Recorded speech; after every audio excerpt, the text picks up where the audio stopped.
Friends, আজকে আমি বিকালে ভিডিও করতে এসে দেখছিলাম যে বিকালের প্রকৃতিটা খুব সুন্দর। তাই তোমাদের সঙ্গে শেয়ার না করে আমি থাকতে পারলাম না। তাই তোমাদেরকে দেখে দিয়ে, দেখো আমাদেরকে এদিকে কত মাটির দোতলা বাড়ি আছে, দেখতে পেয়েছো? কেউ বলবে এটা মাটির দোতলা বাড়ি বলে রং টং করে দিয়েছে, মানে খুব সুন্দর লাগছে। আর আমাদের গ্রামের দিকে তুমি প্রায় বাড়ি দেখতে পাবে মাটির দোতলা বাড়ি।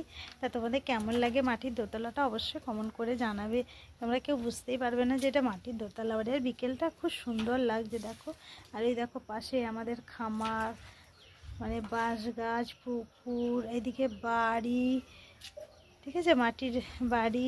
আর আমাদের বাড়ি ছিল, মাটির বাড়ি ছিল, তখন আমার ছেলে খুব ছোট ছিল, তখন না খুব প্রচণ্ড সাপ বেরোতো, ওই জন্য আমরা মাটির বাড়িটা ভেঙে দিয়েছি। হ্যাঁ, এত সাপ বেরোতো না, সেই জন্য খুব ভয়ে ভয়ে থাকতাম, ওই জন্য লোন করে এই বাড়িটা করেছিলাম। সেই জন্য এখন আর করতে পারছি না, কেননা আমার তো কপাল খারাপ, তোমরা তো জানোই আমার মেয়ের অবস্থাটা।